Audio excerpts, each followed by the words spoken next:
ಕರೆಯುತ್ತಿರೆನೆ ನನ್ನ ಕೈ ಹಿಡಿದು.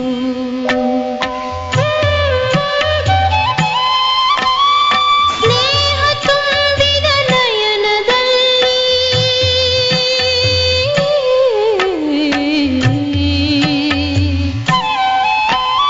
ಸ್ನೇಹ ತುಂಬಿದ ನಯನದಲ್ಲಿ ಜಗವನೇ ನಾ ಮರೆಯುವೆ ಬಾಬಾ.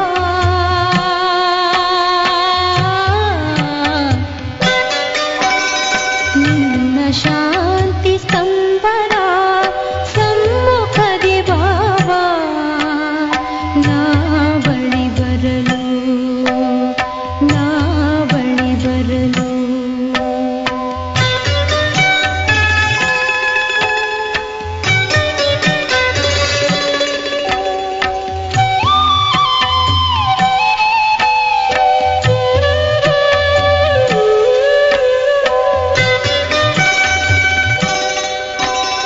ಮನದಿ ದೃಢ ನಿಶ್ಚಯವಾಗಿಹುದು,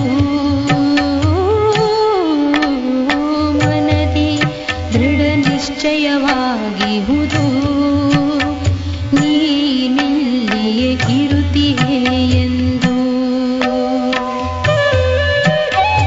ಇಂದಿಗೂ ಎಂದೆಂದಿಗೂ, ಇಂದಿಗೂ ಎಂದೆಂದಿಗೂ ನೀ ಬಾಬಾ ಇಲ್ಲಿಯೇ ನೆಲೆಸಿರುವೆ.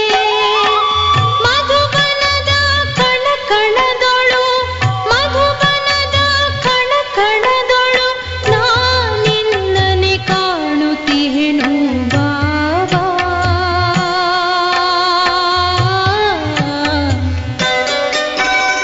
ನಿನ್ನ ಶಾಂತಿ ಸ್ತಂಭದ ಸಮ್ಮುಖದಿ ಬಾಬಾ ನಾ ಬಳಿ ಬರಲು. ವರದಾನವ ನೀಡುತ್ತಲೇ ಇರುತ್ತಿಹ ವರದಾತನ ನಾ ಕಂಡೆ.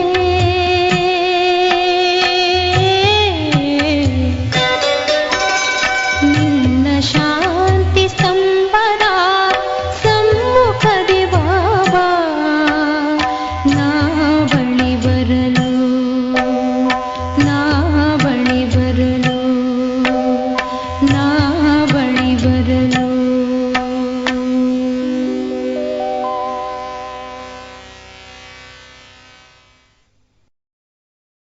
ಓಂ ಶಾಂತಿ.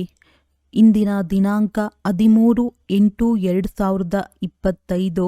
ಪ್ರಾರ್ಥ ಮುರುಳಿ ಬಾಪ್ತಾದ ಮಧುಬನ. ಮಧುರ ಮಕ್ಕಳೇ, ಅಕಾಲ ಮೂರ್ತಿ ತಂದೆಯು ಮಾತನಾಡುವ ನಡೆಯುವ ಸಿಂಹಾಸನ ಬ್ರಹ್ಮ ಇದಾಗಿದೆ. ಯಾವಾಗ ಈ ಬ್ರಹ್ಮರವರಲ್ಲಿ ತಂದೆ ಬರುತ್ತಾರೆ ಆಗ ನೀವು ಬ್ರಾಹ್ಮಣರನ್ನು ರಚಿಸುತ್ತಾರೆ. ಪ್ರಶ್ನೆ: ಬುದ್ಧಿವಂತ ಮಕ್ಕಳು ಯಾವ ರಹಸ್ಯವನ್ನು ತಿಳಿದು ಸರಿಯಾದ ರೀತಿಯಿಂದ ತಿಳಿಸುತ್ತಾರೆ? ಉತ್ತರ: ಬ್ರಹ್ಮ ಯಾರು ಹಾಗೂ ಅವರೇ ಬ್ರಹ್ಮನಿಂದ ವಿಷ್ಣು ಹೇಗಾಗುತ್ತಾರೆ? ಪ್ರಜಾಪಿತ ಬ್ರಹ್ಮ ಇಲ್ಲಿದ್ದಾರೆ. ಅವರು ದೇವತೆ ಅಲ್ಲ. ಬ್ರಹ್ಮರವರೇ ಬ್ರಾಹ್ಮಣರ ಮುಖಾಂತರ ಜ್ಞಾನ ಯಜ್ಞವನ್ನು ರಚಿಸುತ್ತಾರೆ. ಇವೆಲ್ಲ ರಹಸ್ಯಗಳನ್ನು ಬುದ್ಧಿವಂತ ಮಕ್ಕಳೇ ತಿಳಿದು ತಿಳಿಸುತ್ತಾರೆ.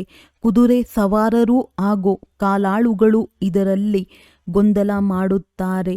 ಗೀತೆ. ಓಂ ನಮಃ ಶಿವಾಯ. ಓಂ ಶಾಂತಿ. ಭಕ್ತಿಯಲ್ಲಿ ಒಬ್ಬರದೇ ಮಹಿಮೆ ಮಾಡುತ್ತಾರೆ. ಮಹಿಮೆಯಂತೂ ಗಾಯನ ಮಾಡುತ್ತಾರಲ್ಲವೇ, ಆದರೆ ಅವರನ್ನು ತಿಳಿದೂ ಇಲ್ಲ. ಅವರ ಯಥಾರ್ಥವಾದ ಪರಿಚಯವನ್ನೇ ಅರಿತುಕೊಂಡಿಲ್ಲ. ಒಂದು ವೇಳೆ ಯಥಾರ್ಥವಾಗಿ ಮಹಿಮೆ ತಿಳಿದಿದ್ದರೆ ಅದನ್ನು ಖಂಡಿತವಾಗಿ ವರ್ಣನೆಯನ್ನು ಮಾಡುತ್ತಿದ್ದರು. ನೀವು ಮಕ್ಕಳು ತಿಳಿದಿದ್ದೀರಿ, ಭಗವಂತ ಅತಿ ಶ್ರೇಷ್ಠವಾಗಿದ್ದಾರೆ. ಮುಖ್ಯವಾದ ಚಿತ್ರ ಅವರದ್ದೇ ಆಗಿದೆ. ಬ್ರಹ್ಮನಿಗೂ ಸಂತಾನ ಇರುತ್ತಾರೆ. ನೀವೆಲ್ಲರೂ ಬ್ರಾಹ್ಮಣರಾಗಿದ್ದೀರಿ. ಬ್ರಹ್ಮನನ್ನು ಬ್ರಾಹ್ಮಣರೇ ತಿಳಿದುಕೊಂಡಿದ್ದಾರೆ, ಬೇರೆ ಯಾರೂ ತಿಳಿದಿಲ್ಲ. ಆ ಕಾರಣ ಗೊಂದಲವಾಗುತ್ತಾರೆ. ಇವರು ಬ್ರಹ್ಮ ಹೇಗಾಗುತ್ತಾರೆ? ಬ್ರಹ್ಮನನ್ನು ಸೂಕ್ಷ್ಮವತನದಲ್ಲಿ ತೋರಿಸಲಾಗಿದೆ. ಈಗ ಪ್ರಜಾಪಿತ ಸೂಕ್ಷ್ಮವತನದಲ್ಲಿ ಇರುವುದಿಲ್ಲ. ಅಲ್ಲಿ ರಚನೆ ಇರುವುದಿಲ್ಲ.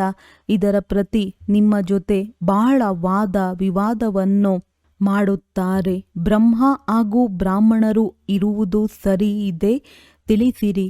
ಹೇಗೆ ಕ್ರೈಸ್ತನಿಂದ ಕ್ರಿಶ್ಚಿಯನ್ ಅಕ್ಷರ ಬಂದಿದೆ, ಬುದ್ಧನಿಂದ ಬೌದ್ಧ, ಇಬ್ರಾಹಿಂನಿಂದ ಇಸ್ಲಾಂ, ಹಾಗೆಯೇ ಪ್ರಜಾಪಿತ ಬ್ರಹ್ಮನಿಂದ ಬ್ರಾಹ್ಮಣರ ಹೆಸರು ಪ್ರಸಿದ್ಧವಾಗಿದೆ.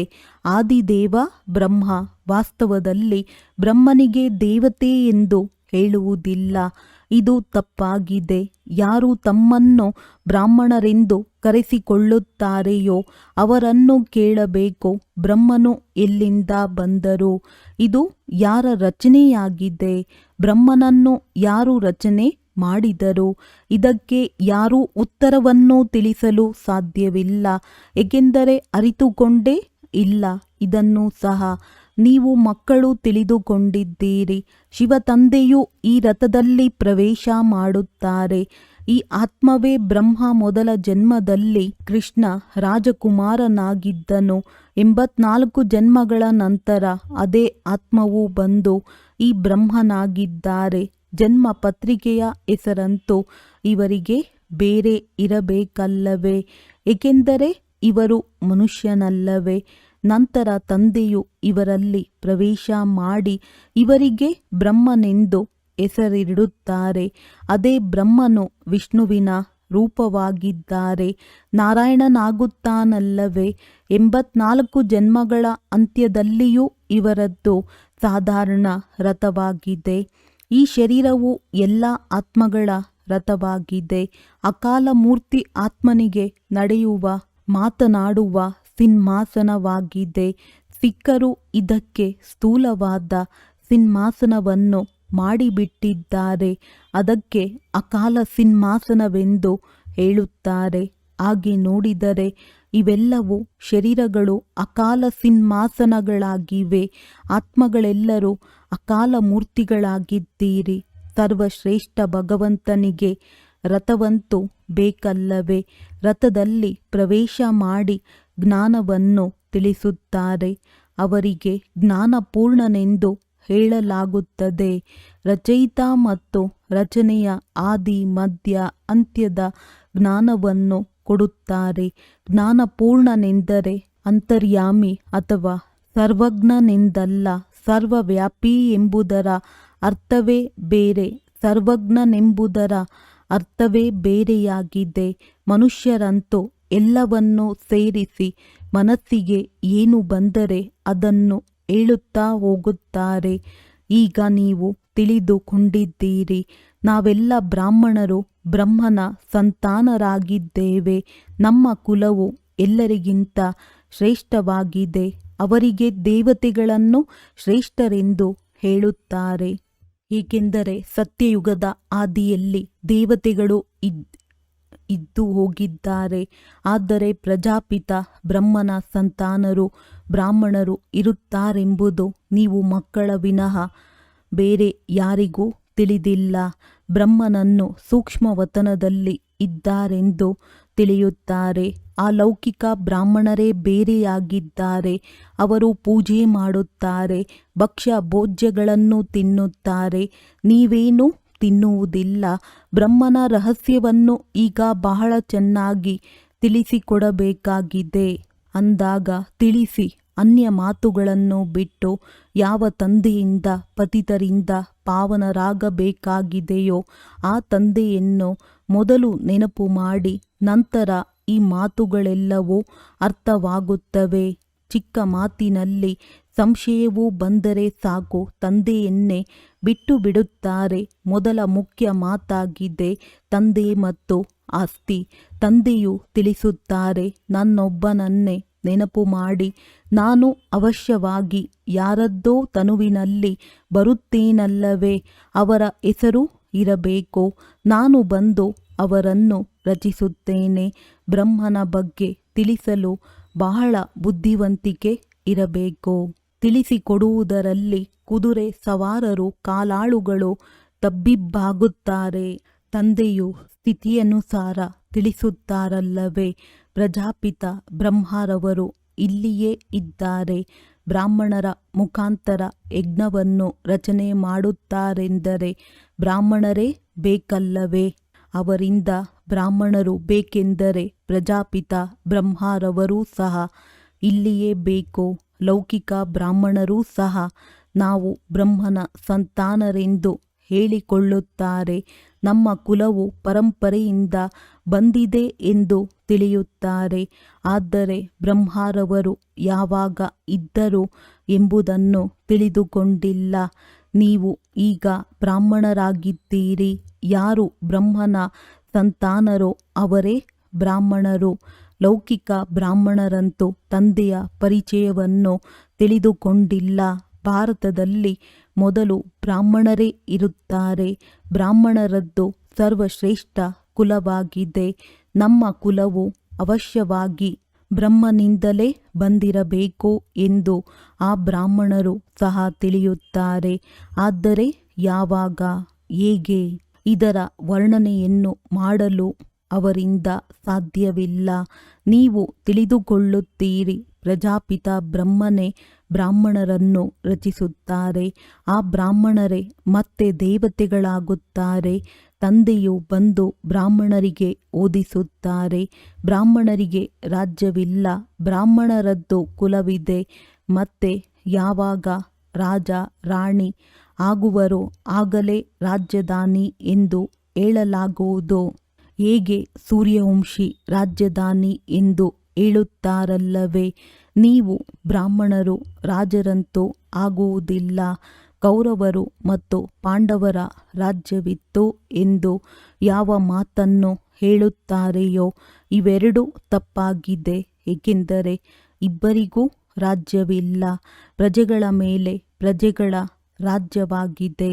ಇದಕ್ಕೆ ರಾಜ್ಯದಾನಿ ಎಂದು ಹೇಳುವುದಿಲ್ಲ. ರಾಜ್ಯ ಕಿರೀಟವೂ ಇಲ್ಲ. ತಂದೆಯು ತಿಳಿಸಿದ್ದರೂ ಮೊದಲು ಭಾರತದಲ್ಲಿ ಡಬಲ್ ಕಿರೀಟಧಾರಿ ರಾಜರಿದ್ದರು, ನಂತರ ಸಿಂಗಲ್ ಕಿರೀಟಧಾರಿಗಳು. ಈ ಸಮಯದಲ್ಲಿ ಕಿರೀಟವೇ ಇಲ್ಲ. ಇದನ್ನೂ ಸಹ ಒಳ್ಳೆಯ ರೀತಿಯಲ್ಲಿ ಸಿದ್ಧ ಮಾಡಿ ತಿಳಿಸಬೇಕಾಗಿದೆ. ಯಾರು ಒಳ್ಳೆಯ ಧಾರಣೆ ಮಾಡುವವರಿರುವವರೋ ಅವರು ಚೆನ್ನಾಗಿ ತಿಳಿಸಬಲ್ಲರು. ಬ್ರಹ್ಮನ ಕುರಿತೇ ಹೆಚ್ಚು ಮಾತುಗಳನ್ನು ತಿಳಿಸಬೇಕಾಗುತ್ತದೆ. ಮನುಷ್ಯರು ವಿಷ್ಣುವನ್ನು ತಿಳಿದುಕೊಂಡಿಲ್ಲ ಅಂದಾಗ ಇದನ್ನಾದರೂ ತಿಳಿಸಬೇಕಾಗಿದೆ. ವೈಕುಂಠಕ್ಕೆ ವಿಷ್ಣುಪುರಿ ಎಂದು ಹೇಳಲಾಗುತ್ತದೆ. ಅರ್ಥಾತ್ ಲಕ್ಷ್ಮೀ ನಾರಾಯಣರ ರಾಜ್ಯವಿತ್ತು. ಕೃಷ್ಣನು ರಾಜಕುಮಾರನಾಗಿದ್ದರೆ ನಮ್ಮ ತಂದೆಯು ರಾಜನಾಗಿದ್ದಾರೆ ಎಂದು ಹೇಳುತ್ತಾರಲ್ಲವೇ? ಕೃಷ್ಣನ ತಂದೆಯು ರಾಜನಾಗಿರಲು ಸಾಧ್ಯವಿಲ್ಲ ಎಂದಲ್ಲ. ಕೃಷ್ಣನು ರಾಜಕುಮಾರನೆಂದು ಕರೆಸಿಕೊಳ್ಳುತ್ತಾನೆಂದರೆ ಅವಶ್ಯವಾಗಿ ರಾಜನ ಬಳಿ ಜನ್ಮವಾಗಿದೆ ಎಂದರ್ಥ. ಸಾಹುಕಾರರ ಬಳಿ ಜನ್ಮ ಪಡೆದರೆ ರಾಜಕುಮಾರನೆಂದು ಕರೆಸಿಕೊಳ್ಳುವುದಿಲ್ಲ. ರಾಜನ ಪದವಿ ಮತ್ತು ಸಾಹುಕಾರರ ಪದವಿಯಲ್ಲಿ ರಾತ್ರಿ ಹಗಲಿನ ಅಂತರವಾಗಿ ಬಿಡುತ್ತದೆ. ಕೃಷ್ಣನ ತಂದೆ ರಾಜನ ಹೆಸರೇ ಇಲ್ಲ. ಕೃಷ್ಣನ ಹೆಸರು ಎಷ್ಟು ಪ್ರಖ್ಯಾತವಾಗಿದೆ. ಅವರ ತಂದೆಯದ್ದು ಶ್ರೇಷ್ಠ ಪದವಿ ಎಂದು ಹೇಳುವುದಿಲ್ಲ. ಅವರದ್ದು ಮಧ್ಯಮ ವರ್ಗದ ಪದವಿಯಾಗಿದೆ. ಅವರು ಕೇವಲ ಕೃಷ್ಣನಿಗೆ ಜನ್ಮ ನೀಡಲು ನಿಮಿತ್ತನಾಗುತ್ತಾರೆ. ಕೃಷ್ಣನ ಆತ್ಮನಿಗಿಂತಲೂ ಹೆಚ್ಚು ಓದಿದ್ದಾರೆ ಎಂದಲ್ಲ. ಕೃಷ್ಣನೇ ನಂತರ ನಾರಾಯಣನಾಗುತ್ತಾನೆ. ಬಾಕಿ ತಂದೆಯ ಹೆಸರೇ ಮರೆಯಾಗಿ ಬಿಡುತ್ತದೆ. ಬ್ರಾಹ್ಮಣರು ಅವಶ್ಯವಾಗಿ ಇದ್ದಾರೆ. ಆದರೆ ವಿದ್ಯೆಯಲ್ಲಿ ಕೃಷ್ಣನಿಗಿಂತಲೂ ಕಡಿಮೆ. ಕೃಷ್ಣನ ಆತ್ಮದ ವಿದ್ಯೆಯು ತನ್ನ ತಂದೆಗಿಂತಲೂ ಉತ್ತಮವಾಗಿತ್ತು. ಆದ್ದರಿಂದಲೇ ಇಷ್ಟೊಂದು ಹೆಸರು ಬರುತ್ತದೆ. ಕೃಷ್ಣನ ತಂದೆಯು ಯಾರಾಗಿದ್ದರು ಇದು ಯಾರಿಗೂ ತಿಳಿದಿಲ್ಲ. ಮುಂದೆ ಹೋದಂತೆ ಅರ್ಥವಾಗುವುದು. ಎಲ್ಲರೂ ಇಲ್ಲಿಂದಲೇ ಆಗಬೇಕಾಗಿದೆ. ರಾಧೆಗೂ ಸಹ ತಂದೆ ತಾಯಿಯಂತೂ ಇರುತ್ತಾರಲ್ಲವೇ? ಆದರೆ ಅವರಿಗಿಂತಲೂ ರಾಧೆಯ ಹೆಸರೇ ಹೆಚ್ಚಾಗಿದೆ. ಏಕೆಂದರೆ ತಂದೆ ತಾಯಿಯು ರಾಧೆಗಿಂತಲೂ ಕಡಿಮೆ ಓದಿದ್ದಾರೆ. ರಾಧೆಯ ಹೆಸರು ಅವರಿಗಿಂತಲೂ ಉತ್ತಮವಾಗಿ ಬಿಡುತ್ತದೆ. ಮಕ್ಕಳಿಗೆ ತಿಳಿದುಕೊಳ್ಳಲು ಇವು ಬಹಳ ವಿಸ್ತಾರವಾದ ಮಾತುಗಳಾಗಿವೆ. ಎಲ್ಲವೂ ವಿದ್ಯೆಯ ಮೇಲೆ ಆಧಾರಿತವಾಗಿದೆ. ಬ್ರಹ್ಮನ ಕುರಿತು ತಿಳಿಸುವುದಕ್ಕೂ ಬುದ್ಧಿವಂತಿಕೆ ಬೇಕು. ಅದೇ ಕೃಷ್ಣನ ಆತ್ಮನೇ 84 ಜನ್ಮಗಳನ್ನು ಭೋಗಿಸುತ್ತದೆ. ನೀವೂ ಸಹ 84 ಜನ್ಮಗಳನ್ನು ಪಡೆಯುತ್ತೀರಿ. ಎಲ್ಲರೂ ಒಟ್ಟಿಗೆ ಬರುವುದಿಲ್ಲ. ಯಾರು ವಿದ್ಯೆಯಲ್ಲಿ ಮುಂದೆ ಇರುವರೋ ಅವರು ಅಲ್ಲಿಯೂ ಮುಂದೆ ಬರುವರು. ನಂಬರ್ ವಾರಂತೂ ಬರುತ್ತಾರಲ್ಲವೇ. ಇವು ಬಹಳ ಗುಹ್ಯ ಮಾತುಗಳಾಗಿವೆ. ಮಂದ ಬುದ್ಧಿಯವರು ಧಾರಣೆ ಮಾಡಲು ಸಾಧ್ಯವಿಲ್ಲ. ನಂಬರ್ ವಾರ್ ಹೋಗುತ್ತಾರೆ. ನೀವೂ ಸಹ ನಂಬರ್ ವಾರಾಗಿ ಇಲ್ಲಿಂದ ವರ್ಗಾವಣೆಯಾಗುತ್ತೀರಿ. ಇದು ಎಷ್ಟು ದೊಡ್ಡ ಕ್ಯೂ ಸಾಲು ಆಗಿದೆ. ಇದು ಅಂತಿಮದಲ್ಲಿ ಹೋಗುವುದು. ನಂಬರ್ ವಾರ್ ತಮ್ಮ ತಮ್ಮ ಸ್ಥಾನಗಳಿಗೆ ಹೋಗಿ ನಿವಾಸಿಸುತ್ತಾರೆ. ಎಲ್ಲರ ಸ್ಥಾನವು ನಿಶ್ಚಿತವಾಗಿದೆ. ಇದು ಬಹಳ ಅದ್ಭುತವಾದ ಆಟವಾಗಿದೆ. ಆದರೆ ಯಾರೂ ತಿಳಿದುಕೊಂಡಿಲ್ಲ. ಇದಕ್ಕೆ ಮುಳ್ಳಿನ ಕಾಡೆಂದು ಹೇಳಲಾಗುತ್ತದೆ. ಇಲ್ಲಿ ಎಲ್ಲರೂ ಪರಸ್ಪರ ದುಃಖವನ್ನು ಕೊಡುತ್ತಿರುತ್ತಾರೆ. ಸ್ವರ್ಗದಲ್ಲಂತೂ ಸ್ವಾಭಾವಿಕ ಸುಖವಿರುತ್ತದೆ. ಇಲ್ಲಿ ತಾತ್ಕಾಲಿಕ ಸುಖವಿದೆ. ಸತ್ಯವಾದ ಸುಖವನ್ನು ತಂದೆಯೊಬ್ಬರೇ ಕೊಡುತ್ತಾರೆ. ಇಲ್ಲಿರುವ ಸುಖವು ಕಾಗವಿಷ್ಟ ಸಮಾನವಾಗಿದೆ. ದಿನ ಪ್ರತಿದಿನ ತಮೋಪ್ರಧಾನರಾಗುತ್ತಾ ಹೋಗುತ್ತಾರೆ. ಎಷ್ಟೊಂದು ದುಃಖವಿದೆ. ಬಾಬಾ, ಮಾಯೆಯ ಬಿರುಗಾಳಿಗಳು ಬಹಳ ಬರುತ್ತವೆ. ಮಾಯೆಯು ಗೊಂದಲದಲ್ಲಿ ಸಿಕ್ಕಿ ಹಾಕಿಸುತ್ತಿದೆ. ಬಹಳ ದುಃಖದ ಅಲೆಯು ಬರುತ್ತಿದೆ ಎಂದು ಹೇಳುತ್ತಾರೆ. ಸುಖದಾತ ತಂದೆಯ ಮಕ್ಕಳಾಗಿಯೂ ಒಂದು ವೇಳೆ ದುಃಖದ ಅಲೆಯು ಬರುತ್ತದೆ ಎಂದರೆ ತಂದೆಯು ತಿಳಿಸುತ್ತಾರೆ, ಮಕ್ಕಳೇ, ನಿಮ್ಮದು ಇದು ಬಹಳ ದೊಡ್ಡ ಕರ್ಮ ಭೋಗವಾಗಿದೆ. ತಂದೆಯು ಸಿಕ್ಕಿದ್ದಾರೆ ಅಂದ ಮೇಲೆ ದುಃಖದ ಅಲೆಯು ಬರಬಾರದು. ಯಾವ ಹಳೆಯ ಕರ್ಮ ಭೋಗವಿದೆಯೋ ಅದನ್ನು ಯೋಗ ಬಲದಿಂದ ಮುಗಿಸಿ. ಒಂದು ವೇಳೆ ಯೋಗ ಬಲವಿಲ್ಲವೆಂದರೆ ಶಿಕ್ಷೆಯನ್ನನುಭವಿಸಿ ಲೆಕ್ಕಾಚಾರವನ್ನು ಮುಗಿಸಬೇಕಾಗಿದೆ. ಪೆಟ್ಟು ತಿಂದು ಅಲ್ಪ ರೊಟ್ಟಿಯನ್ನು ಪಡೆಯುವುದು ಚೆನ್ನಾಗಿಲ್ಲ. ಶಿಕ್ಷೆಯನ್ನನುಭವಿಸಿ ಪದವಿಯನ್ನು ಪಡೆಯುವುದು ಒಳ್ಳೆಯದಲ್ಲ. ಪುರುಷಾರ್ಥ ಮಾಡಬೇಕು. ಇಲ್ಲವಾದರೆ ಕೊನೆಯಲ್ಲಿ ನ್ಯಾಯಾಲಯದಲ್ಲಿ ಕುಳಿತುಕೊಳ್ಳಬೇಕಾಗುತ್ತದೆ. ಪ್ರಜೆಗಳಂತೂ ಬಹಳಷ್ಟು ಮಂದಿ ಆಗುವರು. ಇದಂತೂ ಡ್ರಾಮಾ ಅನುಸಾರ. ಎಲ್ಲರೂ ಗರ್ಭ ಜೈಲಿನಲ್ಲಿ ಬಹಳ ಶಿಕ್ಷೆಗಳನ್ನನುಭವಿಸುತ್ತಾರೆ. ಆತ್ಮಗಳು ಬಹಳಷ್ಟು ಅಲೆದಾಡುತ್ತಾರೆ. ಕೆಲವು ಆತ್ಮಗಳು ಬಹಳ ನಷ್ಟವನ್ನುಂಟು ಮಾಡುತ್ತದೆ. ಯಾರಲ್ಲಾದರೂ ಅಶುದ್ಧ ಆತ್ಮನ ಪ್ರೇತಾತ್ಮ ಪ್ರವೇಶತೆಯಾಗುತ್ತದೆ ಎಂದರೆ ಎಷ್ಟು ಹೆಚ್ಚು ಕಡಿಮೆಯಾಗುತ್ತದೆ. ಹೊಸ ಪ್ರಪಂಚದಲ್ಲಿ ಈ ಮಾತುಗಳೇ ಇರುವುದಿಲ್ಲ. ನಾವು ಹೊಸ ಪ್ರಪಂಚದಲ್ಲಿ ಹೋಗಬೇಕೆಂದು ನೀವೀಗ ಪುರುಷಾರ್ಥ ಮಾಡುತ್ತಿದ್ದೀರಿ. ಅಲ್ಲಿ ಹೋಗಿ ಹೊಸ ಹೊಸ ಮೆಹಲುಗಳನ್ನು ತಯಾರು ಮಾಡಬೇಕಾಗುತ್ತದೆ. ಹೇಗೆ ಕೃಷ್ಣನು ಜನ್ಮ ಪಡೆಯುತ್ತಾನೆಯೋ ಹಾಗೆಯೇ ರಾಜರ ಬಳಿ ಹೋಗಿ ಜನ್ಮ ಪಡೆಯುತ್ತಾರೆ. ಆದರೆ ಇಷ್ಟೊಂದು ಮೆಹಲು ಇತ್ಯಾದಿಗಳು ಮೊದಲೇ ಇರುವುದಿಲ್ಲ. ಅವೆಲ್ಲವನ್ನು ನಂತರ ಕಟ್ಟಲಾಗುತ್ತದೆ. ಯಾರು ರಚಿಸಿದ್ದಾರೆ, ಯಾರ ಬಳಿ ಜನ್ಮ ಪಡೆಯುತ್ತಾರೆ, ರಾಜರ ಬಳಿ ಜನ್ಮವಾಗುತ್ತದೆ ಎಂದು ಗಾಯನವೂ ಇದೆ. ಆದರೆ ಏನಾಗುವುದೆಂಬುದನ್ನು ಮುಂದೆ ಹೋದಂತೆ ನೋಡುವಿರಿ. ತಂದೆಯು ಈಗಲೇ ತಿಳಿಸುವುದಿಲ್ಲ.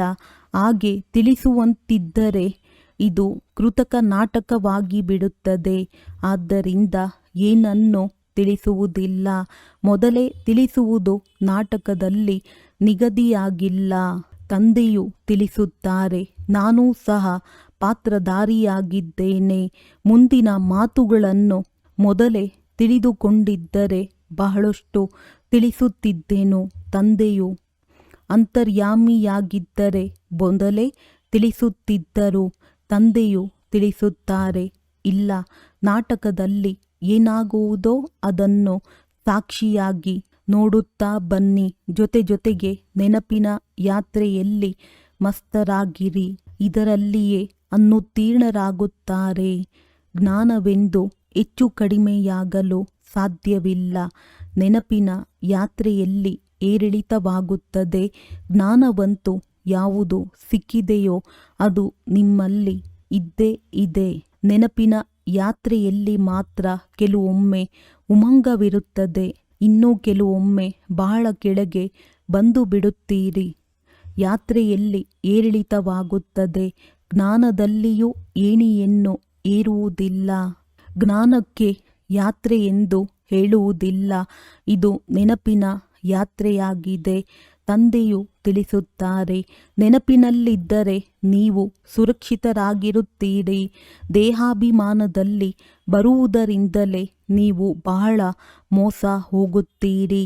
ವಿಕರ್ಮ ಮಾಡುತ್ತಿರುತ್ತಾರೆ. ಕಾಮ ಮಹಾಶತ್ರುವಾಗಿದೆ. ಇದರಲ್ಲಿಯೇ ಅನುತ್ತೀರ್ಣರಾಗಿ ಬಿಡುತ್ತಾರೆ. ಕ್ರೋಧ ಇತ್ಯಾದಿಗಳ ಬಗ್ಗೆ ತಂದೆಯು ಅಷ್ಟೊಂದು ಒತ್ತು ಕೊಟ್ಟು ಹೇಳುವುದಿಲ್ಲ. ಕಾಮದ ಮೇಲೆಯೇ ಇಷ್ಟೊಂದು ತಿಳಿಸುತ್ತಾರೆ. ಜ್ಞಾನದಿಂದ ಸೆಕೆಂಡಿನಲ್ಲಿ ಜೀವನ್ಮುಕ್ತಿಯಾಗುತ್ತದೆ. ಅಥವಾ ಸಾಗರವನ್ನು ಶಾಯಿಯನ್ನಾಗಿ ಮಾಡಿದರೂ ಸಹ ಜ್ಞಾನವು ಮುಗಿಯುವುದಿಲ್ಲ ಎಂದು ಹೇಳುತ್ತಾರೆ. ಇಲ್ಲಿಯೇ ಕೇವಲ ತಂದೆಯನ್ನು ನೆನಪು ಮಾಡಿ ಎಂದು ಹೇಳುತ್ತಾರೆ. ಯಾವುದಕ್ಕೆ ನೆನಪು ಮಾಡುವುದೆಂದು ಹೇಳಲಾಗುತ್ತದೆ ಎಂಬುದನ್ನು ತಿಳಿದುಕೊಂಡಿಲ್ಲ. ಕಲಿಯುಗದಿಂದ ನಿಮ್ಮನ್ನು ಸತ್ಯಯುಗದಲ್ಲಿ ಕರೆದುಕೊಂಡು ಹೋಗಿ ಎಂದು ಹೇಳುತ್ತಾರೆ. ಹಳೆಯ ಪ್ರಪಂಚದಲ್ಲಿ ದುಃಖವಿದೆ. ನೀವು ಸಹ ನೋಡುತ್ತೀರಿ. ಮಳೆಯಿಂದ ಎಷ್ಟೊಂದು ಕಟ್ಟಡಗಳು ಬಿದ್ದು ಹೋಗುತ್ತಿರುತ್ತದೆ, ಎಷ್ಟೊಂದು ಮುಳುಗಿ ಹೋಗುತ್ತದೆ. ಮಳೆ ಇತ್ಯಾದಿಗಳೆಲ್ಲವೂ ಪ್ರಾಕೃತಿಕ ವಿಕೋಪಗಳಾಗಿವೆ. ಇದೆಲ್ಲವೂ ಆಕಸ್ಮಿಕವಾಗಿ ಆಗುತ್ತಾ ಇರುವುದು. ಆದರೂ ಸಹ ಕುಂಭಕರ್ಣನ ನಿದ್ರೆಯಲ್ಲಿ ಮಲಗಿಬಿಟ್ಟಿದ್ದಾರೆ. ವಿನಾಶದ ಸಮಯದಲ್ಲಿ ಜಾಗೃತರಾಗುತ್ತಾರೆ. ಆದರೆ ಏನು ತಾನೇ ಮಾಡಲು ಸಾಧ್ಯ? ಮರಣ ಹೊಂದುತ್ತಾರೆ. ಭೂಮಿಯೂ ಸಹ ಬಹಳ ಜೋರಾಗಿ ಅಲುಗಾಡುತ್ತದೆ. ಮಳೆ, ಬಿರುಗಾಳಿ ಎಲ್ಲವೂ ಬರುತ್ತದೆ. ಬಾಂಬುಗಳನ್ನು ಹಾಕುತ್ತಾರೆ. ಆದರೆ ಇಲ್ಲಿ ಅಂತರ್ಯುದ್ಧಗಳು ನಡೆಯುತ್ತವೆ ಎಂದು ಸೇರಿಸಲಾಗಿದೆ. ರಕ್ತದ ನದಿಗಳು ಹರಿಯುತ್ತವೆ ಎಂದು ಗಾಯನವಿದೆ. ಇಲ್ಲಿ ಬಹಳಷ್ಟು ಹೊಡೆದಾಟಗಳಾಗುತ್ತವೆ. ಒಬ್ಬರು ಇನ್ನೊಬ್ಬರ ಮೇಲೆ ಮೊಕದ್ದಮೆ ಹೂಡುತ್ತಾರೆ. ಅಂದ ಮೇಲೆ ಅವಶ್ಯವಾಗಿ ಹೊಡೆದಾಡುತ್ತಾರೆ. ಎಲ್ಲರೂ ನಿರ್ಧನಿಕರಾಗಿದ್ದಾರೆ. ನೀವು ಧನಿಕರಾಗಿದ್ದೀರಿ. ಅಂದ ಮೇಲೆ ಯಾವುದೇ ಯುದ್ಧ ಇತ್ಯಾದಿಗಳನ್ನು ನೀವು ಮಾಡಬಾರದು. ಬ್ರಾಹ್ಮಣರಾಗಿದ್ದರಿಂದ ನೀವು ಧನಿಕರಾಗಿ ಬಿಟ್ಟಿರಿ. ದಣಿ ಎಂದು ತಂದೆಗೆ ಇಲ್ಲವೇ ಪತಿಗೆ ಹೇಳಲಾಗುತ್ತದೆ. ಶಿವ ತಂದೆಯಂತೂ ಪತಿಯರ ಪತಿಯಾಗಿದ್ದಾರೆ. ಹೇಗೆ ನಿಶ್ಚಿತಾರ್ಥವಾಗಿ ಬಿಟ್ಟರೆ ನಾವು ಇಂತಹ ಪತಿಯ ಜೊತೆ ಯಾವಾಗ ಹೋಗಿ ಮಿಲನ ಮಾಡುತ್ತೇವೆಂದು ಆಡುತ್ತಾರೆ. ಹಾಗೆಯೇ ಆತ್ಮಗಳು ಹೇಳುತ್ತೀರಿ, ಬಾಬಾ ತಮ್ಮೊಂದಿಗೆ ನಮ್ಮ ನಿಶ್ಚಿತಾರ್ಥವಾಗಿ ಬಿಟ್ಟಿತು ಅಂದಾಗ ತಮ್ಮೊಂದಿಗೆ ಮಿಲನ ಮಾಡುವುದು ಹೇಗೆ? ಕೆಲವರಂತೂ ಸತ್ಯವನ್ನು ಬರೆಯುತ್ತಾರೆ. ಇನ್ನು ಕೆಲವರು ಬಹಳ ಮುಚ್ಚಿಡುತ್ತಾರೆ. ಬಾಬಾ ನನ್ನಿಂದ ಈ ತಪ್ಪಾಯಿತು, ಕ್ಷಮೆ ಮಾಡಿ ಎಂದು ಸತ್ಯತೆಯಿಂದ ಬರೆಯುವುದೇ ಇಲ್ಲ. ಒಂದು ವೇಳೆ ಯಾವುದೇ ವಿಕಾರದಲ್ಲಿ ಬಿದ್ದರೆ ಅವರ ಬುದ್ಧಿಯಲ್ಲಿ ಧಾರಣೆಯಾಗಲು ಸಾಧ್ಯವಿಲ್ಲ. ತಂದೆಯು ತಿಳಿಸುತ್ತಾರೆ, ನೀವು ಇಂತಹ ಕಠಿಣ ತಪ್ಪನ್ನು ಮಾಡಿದರೆ ಬಿದ್ದು ಪುಡಿ ಪುಡಿಯಾಗಿ ಬಿಡುತ್ತೀರಿ. ನಾನು ನಿಮ್ಮನ್ನು ಸುಂದರರನ್ನಾಗಿ ಮಾಡಲು ಬಂದಿದ್ದೇನೆ ಅಂದ ಮೇಲೆ ನೀವು ಹೇಗೆ ಮುಖ ಕಪ್ಪು ಮಾಡಿಕೊಳ್ಳುತ್ತೀರಿ? ಮೊದಲು ಸ್ವರ್ಗದಲ್ಲಿ ಬರುತ್ತೀರಿ. ಆದರೆ ಬಿಡಿಗಾಸು ಪದವಿಯನ್ನು ಪಡೆಯುವರು. ರಾಜಧಾನಿಯು ಸ್ಥಾಪನೆಯಾಗುತ್ತಿದೆ ಎಲ್ಲವೇ? ಕೆಲವರಂತೂ ಸೋಲನ್ನನುಭವಿಸಿ ಜನ್ಮ ಜನ್ಮಾಂತರಕ್ಕಾಗಿ ಪದವಿ ಭ್ರಷ್ಟರಾಗಿ ಬಿಡುತ್ತಾರೆ. ಅಂಥವರು ಹೇಳುತ್ತಾರೆ. ನೀವು ತಂದೆಯಿಂದ ಈ ಪದವಿಯನ್ನು ಪಡೆಯಲು ಬಂದಿದ್ದೀರಿ. ತಂದೆಯು ಎಷ್ಟು ಶ್ರೇಷ್ಠರಾದರೂ ಮತ್ತೆ ನಾವು ಮಕ್ಕಳು ಪ್ರಜೆಗಳಾಗಲು ಸಾಧ್ಯವೇ? ತಂದೆಯ ಸಿಂಹಾಸನವನ್ನೇರಿ ಮಕ್ಕಳು ದಾಸದಾಸಿಯರಾದರೆ ಇದೆಷ್ಟು ನಾಚಿಕೆಯ ಮಾತಾಗಿದೆ. ಕೊನೆಯಲ್ಲಿ ನಿಮಗೆ ಎಲ್ಲವೂ ಸಾಕ್ಷಾತ್ಕಾರವಾಗುತ್ತದೆ. ನಾವು ಹೀಗೆ ಮಾಡಿದೆವಲ್ಲ ಎಂದು ಬಹಳ ಪಶ್ಚಾತ್ತಾಪ ಪಡುವಿರಿ. ಸನ್ಯಾಸಿಗಳೂ ಸಹ ಬ್ರಹ್ಮಚರ್ಯದಲ್ಲಿರುತ್ತಾರೆ. ಆದ್ದರಿಂದ ವಿಕಾರಿಗಳೆಲ್ಲರೂ ಅವರಿಗೆ ತಲೆಬಾಗುತ್ತಾರೆ. ಪವಿತ್ರತೆಗೆ ಮಾನ್ಯತೆ ಇದೆ. ಯಾರ ಅದೃಷ್ಟದಲ್ಲಿಲ್ಲವೆಂದರೆ ತಂದೆಯು ಬಂದು ಓದಿಸಿದ್ದರೂ ಸಹ ಉದಾಸೀನ ಮಾಡುತ್ತಿರುತ್ತಾರೆ. ನೆನಪನ್ನೇ ಮಾಡುವುದಿಲ್ಲ. ಬಹಳ ವಿಕರ್ಮಗಳಾಗಿ ಬಿಡುತ್ತವೆ. ನೀವು ಮಕ್ಕಳ ಮೇಲೆ ಈಗ ಬೃಹಸ್ಪತಿ ದಶೆ ಇದೆ. ಇದಕ್ಕಿಂತ ಶ್ರೇಷ್ಠ ದಶೆ ಮತ್ಯಾವುದೂ ಇಲ್ಲ. ನೀವು ಮಕ್ಕಳ ಮೇಲೆ ದಶೆಗಳು ಸುತ್ತುತ್ತಿರುತ್ತವೆ. ಒಳ್ಳೆಯದು. ಮಧುರಾತಿ ಮಧುರ ಅಗಲಿ ಹೋಗಿ ಮರಳಿ ಸಿಕ್ಕಿರುವ ಮಕ್ಕಳ ಪ್ರತಿ ಮಾತ್ಪಿತಾ ಬಾಪ್ತಾದಾರವರ ನೆನಪು, ಪ್ರೀತಿ ಹಾಗೂ ಸುಪ್ರಭಾತ. ಆತ್ಮಿಕ ಮಕ್ಕಳಿಗೆ ಆತ್ಮಿಕ ತಂದೆಯ ನಮಸ್ತೆ. ಧಾರಣೆಗಾಗಿ ಮುಖ್ಯ ಸಾರ. ಈ ಡ್ರಾಮಾದ ಪ್ರತಿಯೊಂದು ದೃಶ್ಯವನ್ನು ಸಾಕ್ಷಿಯಾಗಿ ನೋಡಬೇಕು. ಒಬ್ಬ ತಂದೆಯ ನೆನಪಿನಲ್ಲಿ ಮಸ್ತರಾಗಿರಬೇಕಾಗಿದೆ. ನೆನಪಿನ ಯಾತ್ರೆಯಲ್ಲಿ ಎಂದು ಉಮಂಗವು ಕಡಿಮೆಯಾಗದಿರಲಿ. ವಿದ್ಯೆಯಲ್ಲೆಂದು ಉದಾಸೀನರಾಗಬಾರದು. ತಮ್ಮ ಶ್ರೇಷ್ಠ ಅದೃಷ್ಟವನ್ನು ರೂಪಿಸಿಕೊಳ್ಳಲು ಅವಶ್ಯವಾಗಿ ಪವಿತ್ರರಾಗಬೇಕಾಗಿದೆ. ಸೋಲನ್ನನುಭವಿಸಿ ಜನ್ಮ ಜನ್ಮಾಂತರಕ್ಕಾಗಿ ಪದವಿ ಭ್ರಷ್ಟ ಮಾಡಿಕೊಳ್ಳಬಾರದು. ವರದಾನ: ಸತ್ಯ ಸೇವೆಯ ಮೂಲಕ ಅವಿನಾಶಿ ಅಲೌಕಿಕ ಖುಷಿಯ ಸಾಗರದಲ್ಲಿ ತೇಲಾಡುವ ಅದೃಷ್ಟವಂತ ಆತ್ಮ ಭವ. ಯಾವ ಮಕ್ಕಳು ಸೇವೆಗಳಲ್ಲಿ ಬಾಪ್ ದಾದಾ ಮತ್ತು ನಿಮಿತ್ತವಾಗಿರುವ ಹಿರಿಯ ಸ್ನೇಹದ ಆಶೀರ್ವಾದಗಳನ್ನು ಪ್ರಾಪ್ತಿ ಮಾಡಿಕೊಳ್ಳುತ್ತಾರೆ, ಅವರಲ್ಲಿ ಅಲೌಕಿಕ ಆತ್ಮಿಕ ಖುಷಿಯ ಅನುಭವವಾಗುತ್ತದೆ. ಅವರು ಸೇವೆಗಳ ಮೂಲಕ ಆಂತರಿಕ ಖುಷಿ, ಆತ್ಮಿಕ ಮೋಜು, ಬೇಹದ್ದಿನ ಪ್ರಾಪ್ತಿಯ ಅನುಭವ ಮಾಡುತ್ತಾ ಸದಾ ಖುಷಿಯ ಸಾಗರದಲ್ಲಿ ತೇಲಾಡುತ್ತಿರುತ್ತಾರೆ. ಸತ್ಯ ಸೇವೆಯು ಸರ್ವರ ಸ್ನೇಹ, ಸರ್ವರ ಮೂಲಕ ಅವಿನಾಶಿ ಸನ್ಮಾನ ಮತ್ತು ಖುಷಿಯ ಆಶೀರ್ವಾದಗಳನ್ನು ಪ್ರಾಪ್ತಿ ಮಾಡಿಕೊಳ್ಳುವ ಅದೃಷ್ಟದ ಶ್ರೇಷ್ಠ ಭಾಗ್ಯದ ಅನುಭವ ಮಾಡಿಸುತ್ತದೆ. ಯಾರು ಸದಾ ಖುಷಿಯಾಗಿದ್ದಾರೆ ಅವರೇ ಅದೃಷ್ಟವಂತರಾಗಿದ್ದಾರೆ. ಸ್ಲೋಗನ್: ಸದಾ ಹರ್ಷಿತ ಅಥವಾ ಆಕರ್ಷಣಾ ಮೂರ್ತಿಯಾಗುವುದಕ್ಕಾಗಿ ಸಂತುಷ್ಟ ಮಣಿಯಾಗಿರಿ. ಅವ್ಯಕ್ತ ಸೂಚನೆ: ಸಹಜ ಯೋಗಿ ಆಗಬೇಕೆಂದರೆ ಪರಮಾತ್ಮನ ಪ್ರೀತಿಯ ಅನುಭವಿಯಾಗಿರಿ. ಕರ್ಮದಲ್ಲಿ, ವಾಣಿಯಲ್ಲಿ, ಸಂಪರ್ಕದಲ್ಲಿ ಅಥವಾ ಸಂಬಂಧದಲ್ಲಿ ಪ್ರೀತಿ ಮತ್ತು ಸ್ಮೃತಿ ಅಥವಾ ಸ್ಥಿತಿಯಲ್ಲಿ ಲವಲೀನರಾಗಿರಬೇಕು. ಯಾರು ಎಷ್ಟು ಪ್ರಿಯರಾಗಿರುತ್ತಾರೆ ಅವರು ಅಷ್ಟೇ ಲವಲೀನರಾಗಿರಲು ಸಾಧ್ಯ. ಈ ಲವಲೀನ ಸ್ಥಿತಿಯ ಮನುಷ್ಯಾತ್ಮರು ಲೀನವಾಗುವ ಅವಸ್ಥೆಯೆಂದು ಹೇಳಿಬಿಟ್ಟರು. ತಂದೆಯಲ್ಲಿನ ಪ್ರೀತಿಯನ್ನು ಸಮಾಪ್ತಿ ಮಾಡಿ ಕೇವಲ ಲೀನ ಶಬ್ದವನ್ನು ತೆಗೆದುಕೊಂಡಿದ್ದಾರೆ. ನೀವು ಮಕ್ಕಳು ತಂದೆಯ ಪ್ರೀತಿಯಲ್ಲಿ ಲವಲೀನರಾಗಿದ್ದರೆ ಅನ್ಯರನ್ನು ತಮ್ಮ ಸಮಾನ ಅಥವಾ ತಂದೆಯ ಸಮಾನ ಮಾಡಿಕೊಳ್ಳಬಹುದು. ಒಳ್ಳೆಯದು. ಓಂ ಶಾಂತಿ.